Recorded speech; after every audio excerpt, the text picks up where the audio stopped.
Morning అందరికీ ఎట్లున్నారు? ఈరోజు ముచ్చట ఏంటంటే మన 5 రాష్ట్రాల ఎన్నికలు జరిగినాయి కదా రీసెంట్గా. అందులో 2 మాత్రం సంచలనాలుగా, ఒకటి టీవీకే విజయ్ తమిళనాడుది, ఇంకోటి వెస్ట్ బెంగాల్ బీజేపీ. అసలు విజయ్ని అంచనా ఎవ్వరే వేయలేకపోయారు. ఎగ్జిట్ పోల్స్ కూడా చాలా ఎగ్జిట్ పోల్స్ అన్నీ మళ్ళీ డిఎంకేనే వస్తుంది, విజయ్ ఎక్కడో ఒక మాట డబుల్ డిజిట్స్ 10 ఆ వరకు వస్తుండొచ్చు. ఇంకా చాలామంది అయితే 10 కూడా రావు, సింగిల్ డిజిట్కి పర్మిటెడ్ అవుతారని చెప్పారు అందరు. అన్ని ఎగ్జిట్ పోల్స్ మ్యాక్సిమం 99% అన్నీ అట్లాగే చెప్పినాయి. మళ్ళీ వెస్ట్ బెంగాల్లో వచ్చేసరికి మన మమతాజీది దారుణాలు, హింసలు, అసలు ఇంత దారుణాలు అంటే అట్లాంటివి చూడలేక ఎప్పుడైనా సరే హిందూ మతమనే కాదు, ఏ మతాన్నైనా సరే మన మతాన్ని గౌరవించాలి, ఎదుటి మతాన్ని మన మతాన్ని ప్రేమించాలి, ఎదుటి మతాన్ని గౌరవించాలన్నమాట. అది అసలు మ్యాటర్. ఇది చెయ్యక మమతా బెనర్జీ హిందువుల మీద చూపించినంత ద్వేషం నాకు తెలిసి ప్రపంచంలో ఇంకెక్కడ చూపించకపోవచ్చు. అసలు ఎన్ని దారుణాలు చేపించింది. బంగ్లాదేశ్ నుంచి ముస్లిమ్స్ అందరిని తీసుకొచ్చి అక్కడ వెస్ట్ బెంగాల్ నుంచి ఇండియాలోకి పంపించి, వెస్ట్ బెంగాల్లో అయితే కొన్ని లక్షల మంది ఉన్నారు బంగ్లాదేశీయులు. ఇంకా మన medical college students rape attempt జరిగితే దాన్ని లోపలనే టీఎంసీ వాళ్ళు చేస్తే లోపల సెటిల్మెంట్ చేసేసి దాన్ని క్లోజ్ చేసేసింది.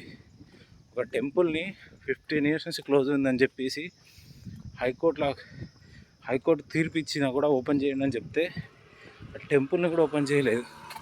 ఇంత దారుణంగా ఉంది.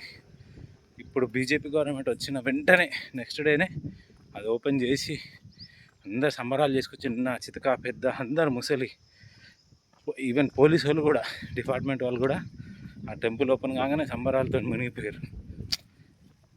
మళ్ళీ అట్లాగే సేమ్ యాజ్ ఇట్ ఈజ్ తమిళనాడులో కూడా మన స్టాలిన్, ఉదయనిధి స్టాలిన్ సనాతన ధర్మం, మలేరియా, డెంగ్యూ ఇట్లాంటివి దాన్ని ఆపడం కంప్లీట్ చేసి నిరోధించేసేయాలి వాటిని అని చెప్పేసి చెప్పింది. ఇప్పుడు ఏమైంది, వాళ్ళు కంప్లీట్గా నిరోధించేసారు ప్రజలు వాళ్ళని. అంటే వాళ్ళకి అదొక్క స్టేట్మెంట్ అనేది వాళ్ళ పార్టీ మీద, వాళ్ళ క్యారెక్టరైజేషన్ మీద కంప్లీట్గా దెబ్బ పడ్డది అనమాట.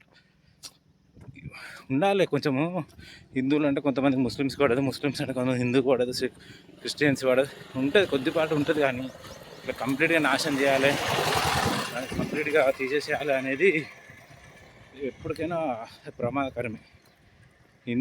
ముఖ్యంగా హిందూ మతం జోలికి వచ్చినప్పుడైతే ఎవ్వడు ఇప్పటివరకు సక్సెస్ఫుల్ అయ్యిందే లేదు, నాశనం అయిపోయారు. ఆ టైంకి ఉన్నారేమో అప్పటికప్పుడు టెంపరరీ సక్సెస్, కానీ హిందూ మతాన్ని వ్యతిరేకించి తర్వాత సర్వనాశనం అయిపోయారు ఒకరొకరు. తెలంగాణలో కూడా, మా తెలంగాణలో కూడా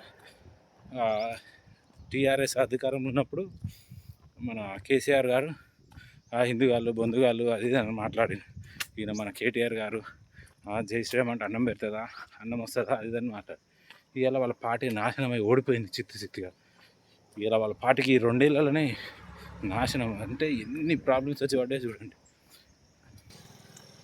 కవిత గారు బయటికి వెళ్ళిపోవడం, ఇప్పుడు సపరేట్గా పార్టీ పెట్టడం, at the same time Kaleshwaram గురించి మ్యాటర్ ఇచ్చినప్పుడు సంతోష్, హరీష్ రావు వీళ్ళే మెయిన్ కేసీఆర్ గారిని ఒక బొమ్మలాగా ఆడిచ్చారు వీళ్ళందరూ అని చెప్పేసి. అంటే వాళ్ళ పార్టీలో వాళ్ళకే బయటకు వచ్చేసి వాళ్ళ పార్టీ నాశనం కోరారు అందరు. అట్లా ఒక ధర్మం గురించి మాట్లాడితే ఈ విధంగా ఉంటుంది అన్నమాట, హిందూ ధర్మం గురించి. అందుకే ఎప్పుడైనా సరే ఇప్పుడు ఏ మతం గురించి మాట్లాడదు, మన మతాన్ని ప్రేమించాలి, పక్కన వాళ్ళ మతాన్ని గౌరవించాలి. అది ఎవరు చేసినా అందరం బాగుంటాం, అందరం మంచిగా ఉంటాం, సంతోషంగా కూడా అన్ని మతాల వాళ్ళు. అది అర్థం చేసుకుని ఉండాలి, అప్పుడే అందరం బాగుంటాం. ఇప్పుడు టీవీకే విజయ్ అయినా సరే ఆయన కంప్లీట్ హిందూ కాదు, ఆయన కూడా ఆయన గౌరవిస్తాడు, హిందూ మతాన్ని గౌరవిస్తాడు. వాళ్ళ నాన్న క్రిస్టియన్, వాళ్ళ అమ్మ హిందూ, ఇట్లా అనమాట. ఆయన కూడా కంప్లీట్ హిందూ మతాన్ని గౌరవిస్తాడు, అన్నీ చేస్తాడు. కాబట్టి ఆయన మంచిగా ఉంటుంది అన్నమాట. అంటే అగౌరవపరిచేటట్టు మాట్లాడాడు, అది మ్యాటర్. ఏదేమైతే మొత్తానికి అయితే హిందూ వ్యతిరేకలు అందరూ పోయారు.